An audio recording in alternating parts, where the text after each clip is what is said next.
Jangan lupa subscribe YouTube channel Metro TV News dan jangan lupa nyalakan notifikasinya.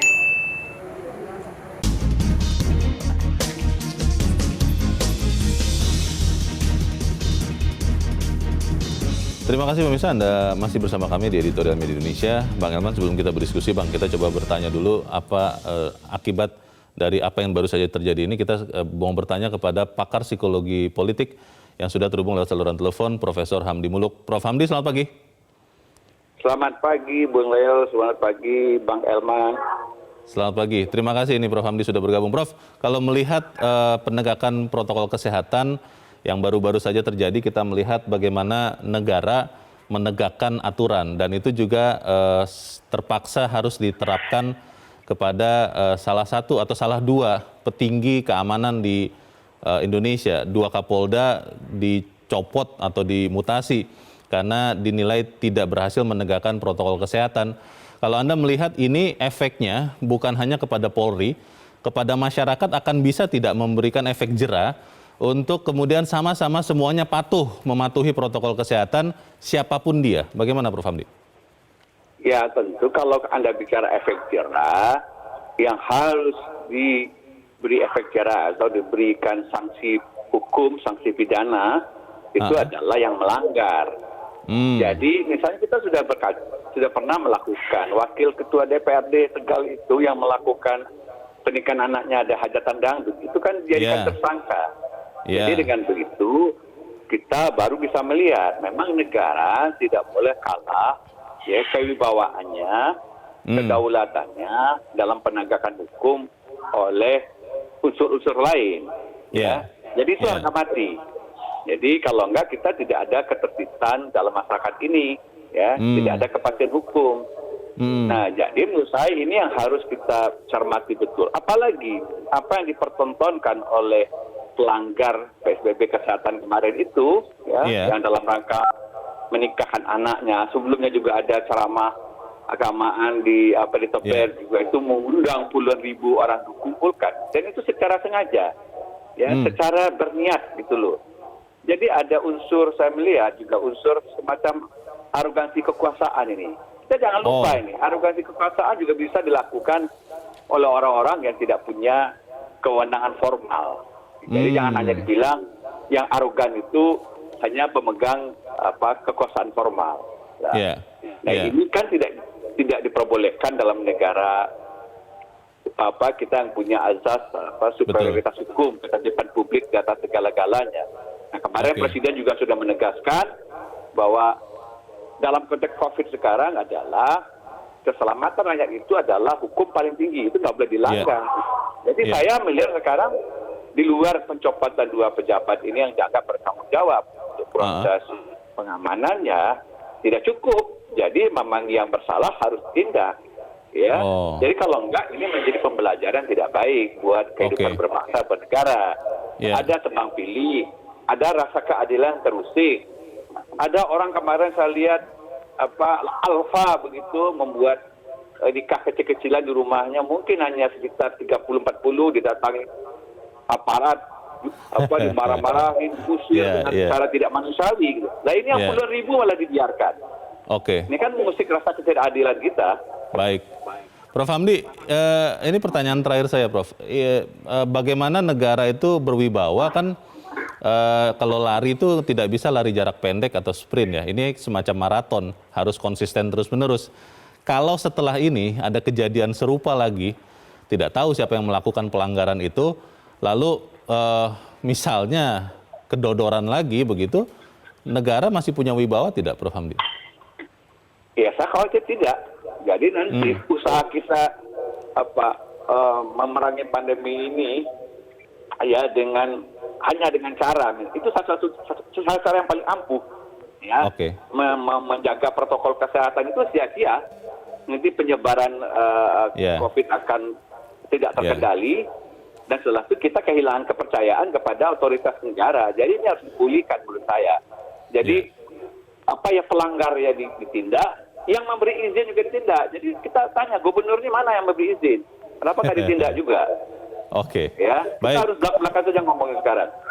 Yes. Ya. Kita tunggu saja nanti bagaimana dan kita harap ini efektif untuk kita semua ya, karena sekali lagi menjaga betul. protokol kesehatan itu kan efeknya ke kita semua. Prof. Hamdi Muluk, terima kasih Untuk jangka sudah panjang, mencerahkan ya, betul. kami pagi ini. Selamat pagi, Prof. Bang Elman, pertanyaannya adalah begitu. Kalau kemudian ini sudah ada tindakan tegas yang dilakukan oleh Polri, tapi tadi Prof. Hamdi bertanya, bagaimana dengan pelanggar yang melakukan atau mengumpulkan kerumunan itu? Ya, sebetulnya kan gini, pesan kuat dari pencopotan ini kan adalah pertama ada kepada Kapolda-Kapolda seluruh Indonesia kan. Yang lain ya? Yang lain. Jadi ini pelajaran yang sangat mahal. Iya, pil pahit ini. Pil pahit ini. Jadi artinya ini pesannya pertama adalah kalau kau Kapolda dimanapun kau sekarang, kalau kau seperti ini juga kau akan dicopot. Nah, pesan kuat kedua sebetulnya itu berlaku kepada ya para gubernur, para bupati, para wali kota di seluruh Indonesia. Kepala daerah yang berwenang ya? Pokoknya kan sebetulnya kan pengawas undang-undang itu kan kepala daerah kan. Iya. Tapi kalau sempat dia pengawas undang-undang protokol kesehatan, dia pun hadir di dalam perhelatan itu. Ini kan aneh sebetulnya kan. Iya. Jadi kalau, nah ini juga sebetulnya sasarannya ke situ. Nah jadi sebetulnya yang disasar oleh pencopotan ini, sebetulnya kan masyarakat sudah tahu. Iya. Siapa yang disasar. Iya. Dan yang merasa disasar sebetulnya itu juga paham. Sebenarnya udah tahu. Udah tahu. Oh. Udah tahu dia. Bahkan kita bisa melihat ketika ada pergeseran dari Kapolda mana ke Jakarta, kita pun sudah membaca. Oh. Membaca. Ada sejarah. Ada sejarah. Jadi tidak seperti kebetulan. Jadi penempatan dari mana ke mana. Jadi penempatan Kapolda baru di Jakarta ini juga tidak sembarang itu. Jadi orang ini juga punya track record yang betul-betul bisa menjaga Jakarta ini dari perbuatan-perbuatan seperti ini. Jadi seperti yang katakan Prof. Hamdi tadi kan sebetulnya kan masyarakat secara terang benderang melihat ada di Republik ini yang sok kuasa. Sepertinya tidak tersentuh hukum. Tidak tersentuh hukum dan sepertinya bahkan presiden pun sudah kalah kan begitu. Seakan-akan gitu kan. Apalagi para menteri, apalagi Panglima TNI. Seakan-akan begitu kan. Dan orang-orang ini menganggap kitalah penguasa. Ini yang dikatakan oleh Prof. Hamdi tadi bahwa yang sok kuasa, arogansi kekuasaan itu bukan semata-mata pejabat resmi. Ada juga model Leo ini sok kuasa gitu loh. Nah, ini yang dipertontonkan belakangan ini. Nah, makanya perlu ada shock terapi. Dan yang dicopot itu Kapolda penting loh. Jakarta dan Jawa Barat. Penting. Jadi, penting itu. Gitu loh. Saya tidak mau sok kuasa Bang, tapi kita harus jeda dahulu karena kita akan lanjutkan di bagian berikut. Pemirsa tetap bersama kami, Editorial Media Indonesia segera kembali.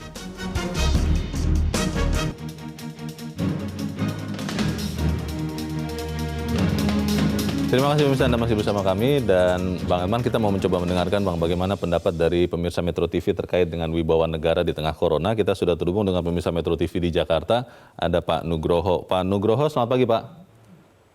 Selamat pagi Bung Herman, selamat pagi Bung Leonard. Selamat pagi Pak Nugroho, bagaimana Pak pendapat Anda Pak? Tuhan, alhamdulillah hujannya turun Pak. Hujannya kemarin turun? Kita kepanasan karena terik matahari. Pikiran panas Pak. Ratusan ribu orang kumpul di bandara, puluhan ribu orang mantenan di Jakarta, puluhan ribu orang di Bogor. Pemerintah kok diam aja. Sampai kita cari-cari air penyejuk itu aja, Nikita itu pun sudah senang kita. Tapi sekarang kita melihat ada langkah yang berani dari Jokowi menggerakkan pionnya. Makan itu kuda yang liar. Tapi masih ada kuda yang besar ini Pak. Ini main catur ini Pak. Iya. Harus ditindaklanjuti dengan tegas dan terus. Jangan cuma satu jet tapi one two. Ini ularnya belum keluar Pak. bagaimana ada gubernur bisa sowan kepada orang yang menjadi penyebab itu, ini hari ini diperiksa. Dan saya harap ini terus menerus karena untuk keselamatan bangsa, Pak. Ya. Tanpa tindakan, tanpa ketegasan, wibawa bangsa dan negara ini akan hancur, Pak. Ya. Pak Nugroho, kalau ada yang mengatakan begini, Pak, ini kenapa sih heboh sekali sekarang? Ini pasti ada motif lain di balik ini. Ini mungkin karena orangnya yang kemudian dalam tanda petik diincar begitu. Bagaimana Pak Nugroho? Sangat jelas motifnya, Pak. Mau menjatuhkan pemerintah Jokowi secepatnya. Ini ada gerombolan ular-ular besar ini, Pak. Oke, tapi yang penting adalah protokol kesehatan ditegakkan gitu ya, Pak Nugroho ya? Iya, harus itu, Pak. Karena ularnya yang besar ini belum ditangkap ini, Pak. Ini baru ular kecil ini, Pak. Baik, semoga tidak ada ular di antara kita. Pak Nugroho, terima kasih sudah berpendapat dari Jakarta. Selamat pagi, Pak. Di belakang Pak Nugroho ada Pak Arifin di Bandung, Jawa Barat. Pak Arifin, selamat pagi. Selamat pagi. Selamat pagi, Pak Arifin. Bagaimana Pak pendapat Anda, Pak? Silakan, Pak. Ya, pertama ya tugas daripada negara adalah menegakkan hukum, menegakkan seluruh undang-undang. Itu adalah tugas dari aparat-aparatnya yang sudah ditunjuk oleh negara. Wajib hukumnya setiap pelanggar, siapapun dia, ya. Nah ini sebagai analogi lah, ya kan? Tapi saya mengatakan, bila Fatimah mencuri, maka aku sendiri yang akan memotong tangannya. Itu apa artinya? Tidak ada kaitan nasab, tidak ada kaitan apa orang yang tinggi agamanya apa. Selagi melakukan tindakan pidana, maka aku akan potong tangan. Itu analogi, kan? Kita kalau tidak tegak hukum ini di Indonesia dan membiarkan manusia seperti ini, manusia itu kategorinya Pak Suka. Baik, setiap pelanggar pidana harus ditindak, itu pesannya. Terima kasih Pak Arifin di Bandung, Jawa Barat. Selamat pagi. Di belakang Pak Arifin ada Pak Abdul Majid di Palembang, Sumatera Selatan. Pak Abdul, selamat pagi. Pak Abdul Majid, selamat pagi. Halo. Kelihatannya masih belum tersambung. Kita coba bertanya ke pemirsa Metro TV berikut. Kali ini dari Tangerang Selatan, Banten. Ada Pak Barak Purwo. Pak Purwo, selamat pagi. Pagi. Selamat pagi Pak Purwo. Bagaimana Pak pendapat Anda, Pak? Silakan Pak. Ya, pertama mengenai wibawa negara di tengah pandemi, kaitan dengan kebijakan yang selama ini diterapkan, yaitu dilarang dengan kerumunan.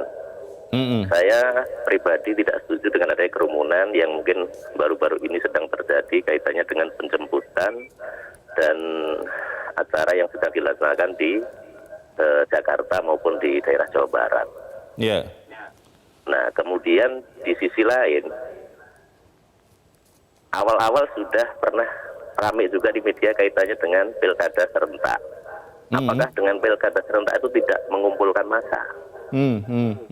Nah, ini hal-hal yang terkadang kami di masyarakat ini bingung, ini maunya apa? Terus dengan pencopotan-pencopotan yang dilakukan di saat ini, apakah dengan dicopot itu menjadi wibawa negara? Enggak juga. Kan ada politisi yang artinya ilmu-ilmu politik yang sedang dijalankan kaitannya dengan bisa saja dengan adanya Gubernur DKI sowan ke tempat beliau Pak Habib, kemudian dari mana arahnya harus menjegal dan lain-lain, dan kaitannya dengan tadi pembicara di awal Pak Nugroho untuk menjatuhkan Jokowi tadi, saya kira terlalu jauh itu pemikirannya, nggak ada saya kira. Kami masyarakat bawah hanya meminta keadilan itu kaitannya semua pihak, mau masyarakat bawah banget, mau menengah, mau atas, ya ditindak. Artinya tindakan pencopotan tadi adalah ya terlalu apa ya menurut kami politisi lah. Baik, terima kasih Pak Barak Purwo di Tangerang Selatan, Banten. Selamat pagi Pak. Nah ini Bang, para pemirsa punya pendapat berbeda-beda dan memang itu ya demokratis ya. Dan pertanyaan tadi dari Pak Barak, pertanyaannya penting. Apakah kemudian wibawa negara benar-benar bisa pulih lah kalau kita katakan setelah ada tindakan pencopotan di tubuh Polri? Iya, kalau saya sih melihat ya sudut pandang kita pasti bisa berbeda ya. Iya. Tetapi kan kalau saya baca dari undang-undang protokol kesehatan ini, kita nggak boleh lagi berbeda paham, berbeda pendapat mengenai itu kan. Soal penegakan protokol kesehatan ya. Artinya keselamatan rakyat adalah hukum tertinggi. Yeah. Ini dulu, ini kan goal kita kan. Nah, untuk mencapai goal ini memang orang-orang yang tidak melaksanakan disiplin harus ditindak. Yeah. Jadi jangan lagi kita masih mendiskusikan ini politik, ini nggak ada urusan politik. Jadi jangan ada orang beranggapan bahwa tindakan pencopotan dua Kapolda ini dan pernyataan Jokowi dan sebagainya itu politis. Nggak ada. Ini adalah dalam rangka melaksanakan amanat Undang-Undang Dasar, keselamatan rakyat adalah hukum tertinggi. Yeah. Jadi kalau sudah menyangkut itu, ingat, di atas langit masih ada langit. Jadi itu yang saya katakan tadi, orang yang sok kuasa, jangan menganggap tidak ada kekuasaan di atas itu gitu loh. Jadi saya bisa memahami apa yang disampaikan oleh Pak Purwo tadi kan. Nggak apa-apa itu pendapat. Betul. Tapi Purwo juga harus menyadari kalau kita masih memperdebatkan seperti itu, pertanyaannya apakah mau kita biarkan kerumunan ini makin merajalela dan COVID ini akan memangsa rakyat ini secara pelan-pelan tapi pasti. Mungkin pertanyaan Pak Barak itu begini Bang, juga kelihatannya beliau tidak mengatakan bahwa tidak ada gunanya pencopotan Kapolda ini, tapi beliau meminta juga untuk yang melanggar itu juga siapapun dia ditegakkan hukum kepadanya. Tadi Pak Nugroho juga mengatakan begitu, kalau ya walaupun pakai istilah yang lain ya. Itu bagaimana Bang? Ya, saya memahaminya begini. Sama seperti hari ini kan kalau saya baca koran, saya dengar di televisi kan akan ada pemanggilan terhadap Gubernur Jakarta kan. Yeah. Akan ada pemanggilan juga terhadap Pak Habib Rizik ya katanya. Dan sebagainya kan, ada wali kota, lurah, camat, RT. Nah, saya berharap proses pemanggilan ini, apakah juga meminta keterangan ini harus serius. Kalau ternyata orang-orang yang akan dipanggil ini memang melanggar pidana, ya pidanakan gitu loh. Walaupun mereka kepala daerah, tokoh penting begitu? Hukum di atas segala-galanya. Kita kan negara hukum. Yeah. Panglima kita adalah hukum. Dan semua warga negara Semua sama warga negara kedudukannya. harus taat. Dan semua warga negara sama kedudukannya di depan hukum. Yeah. Jadi tidak gubernur, tidak ulama, tidak masyarakat biasa, semua sama. Ketika kau melanggar hukum, kau akan kena sanksi hukum. Tinggal kita lihat pasalnya pasal mana gitu kan. Jadi saya berharap pemanggilan orang-orang ini tidak hanya sekedar pemanggilan formalitas, pemanggilan pantas-pantasnya, performance nggak, jangan. Rakyat sekarang sedang memusatkan perhatian kepada tindak lanjut ini. Apa yang dilakukan setelah itu? Apakah hanya ecek-ecek? Karena kalau saya baca ini kan ada yang bilang, loh, jangan hanya saya dong, tindak dong orang pelanggar kerumunan di pilkada. Itu bab terpisah. Sebab pidana itu tidak ada urusan dengan yang lain. Kau melanggar ini, kau ditindak. Leo nggak bisa bilang, loh yang lain ditindak dong. Itu urusan lain. Masing-masing punya wilayahnya sendiri-sendiri. Jadi kalau kau melanggar COVID di Jakarta ini, ya kau ditindak. Perkara ada orang lain melanggar COVID di negara lain, nanti dulu. Itu kalau di daerah lain itu diurus di situ juga. Tetapi nggak boleh karena di tempat lain dia curiga tidak ditindak, kau nggak ditindak, enggak. Tadi saya katakan, keselamatan rakyat adalah hukum tertinggi. Itu pertanyaannya Bang, karena tadi seperti yang kita sudah bahas, yang Bang Elman katakan di Jawa Timur, itu kan kita tidak melihat kemudian bahwa yang melanggar ditindak. Malah ada kesepakatan untuk berdamai begitu, dan untuk sebagian orang itu pelajaran yang tidak baik begitu. Nah kalau kemudian penanganan kasus ini berhenti di pencopotan 2 Kapolda, kan bukan pembelajaran yang bagus juga Bang untuk kita semua. Ini yang diingatkan oleh Pak Presiden Pak Jokowi kan. Presiden dia katakan, saya tidak mau lagi mendengarkan hanya himbauan. Tindakan tegas. Yeah. Nah, para aparat keamanan di tempat masing-masing harus melaksanakan perintah untuk menegakkan disiplin protokol kesehatan. Ini sudah ada contoh keras ini. Ini contoh keras ini. Yeah. Makanya nggak tanggung-tanggung. Contohnya Jakarta dan Kapolda Jakarta sama Kapolda Jawa Barat. Yeah.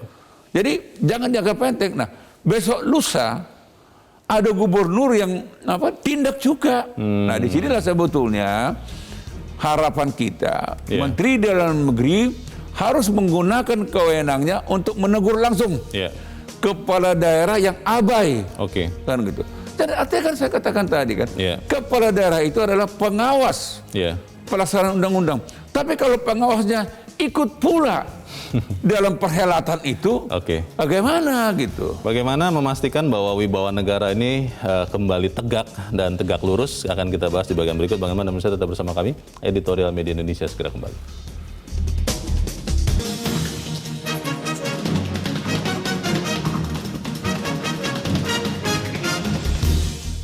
Terima kasih pemirsa, Anda masih bersama kami di Editorial Media Indonesia. Kita di bagian akhir dari diskusi kita pagi ini. Bang Elman, kalau tadi mengingat lagi apa yang dikatakan Pak Nugroho, bahwa kemarin sudah sempat dalam tanda petik ada kemarau dan mulai hujan turun katanya. Tapi pertanyaannya adalah, apakah hujan ini hujan yang benar-benar bisa bikin rasa keadilan kita subur, katakanlah dengan pemeriksaan para pihak yang diduga terlibat di dalam peristiwa ini, atau memang hanya sekedar ya kalaupun hujan, ya hujan rintik-rintik saja begitu Bang. Bagaimana Bang? Iya, menarik tadi perumpamaan yang disampaikan oleh Pak Nugroho. Iya. Beliau katakan karena musim kemaraunya terlalu panjang, kegerahan, kepanasan, jadi sumuk kata orang Jawa kan. Iya, sumuk sumuk gitu. Nah, tapi tiba-tiba hujan turun kan. Kita kan hujan turun ini kan bisa lebat, bisa rintik-rintik kan. Betul. Tapi nggak apa-apa, hujan turun diawali rintik-rintik dulu. Kan begitu kan. Nah, tapi setidaknya kan ada sedikit kesegaran kan, kebugaran dirasakan oleh masyarakat, dari kepanasan menjadi sedikit sejuk kan begitu. Jangan sampai mati tanamannya. Jangan mati tanamannya. Nah, itu artinya masyarakat Indonesia saat ini berharap apa yang sudah dilakukan ini dengan pencopotan 2 Kapolda ini tidak seperti orang Medan bilang hanya sekedar gertak sambal gitu ya. Gertak sambal. Apa itu ya Bang? Gertak sambal itu hanya ya pedasnya dikit aja gitu kan. Sesaat saja. Sesaat aja. Setelah itu tidak. Setelah itu enggak lagi. Gitu. Jadi kalau ya itu namanya orang Medan bilang gertak sambal ini. Nah sekarang masyarakat sedang mengucapkan ini. Ini jangan-jangan Pak Jokowi hanya gertak sambal ini. Hanya sekedar untuk nyenang-nyenangin kita katanya kan. Nah, makanya saya berharap para pihak yang saat ini, hari ini konon katanya akan diperiksa di Polda Metro sama di Barreskrim, ini tidak sekedar pemeriksaan ya main-mainan gitu ya. Formalitas. Jadi main-mainan. Nah, masyarakat sekarang sedang memfokuskan perhatian ke sana. Kalau ini hanya main-mainan, maka masyarakat akan kehilangan kepercayaan sampai kapanpun. Ini taruhannya. Ini kan pemerintahan ini kan masih 4 tahun lagi. Ini kan perlu dipelihara. Ini. Betul. Jadi momentum ini udah pas ini. Jangan-jangan setelah Kapolda ini ada lagi yang mau dicopot kan gitu. Tiba-tiba misalnya ada kerumunan lagi nanti di daerah lain, tiba-tiba ada yang melakukan lawatan kan. Nah kita kan nggak tahu. Iya. dalam rangka ini kan dia nih orang ini kan sedang sok kuasa ini kan, merasa diri sudah menentukan dialah sekarang sepertinya presiden bayangan kan gitu. Jadi kan. harus tetap menjaga wibawa negara. Ini maksud saya. Jadi oleh itu menurut saya seluruh Kapolda, seluruh Panglima Kodam, seluruh gubernur, seluruh bupati, seluruh wali kota harus sama-sama. Baik. Jadi jangan sampai kepercayaan yang sudah susah payah dibangun ini hilang.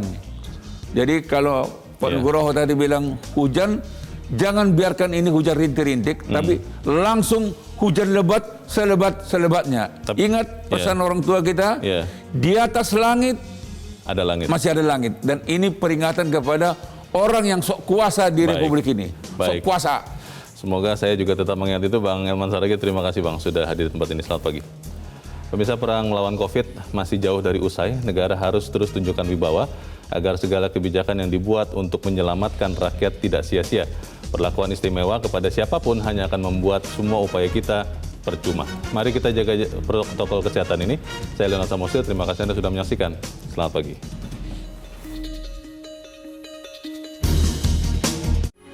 Metro TV, knowledge to elevate.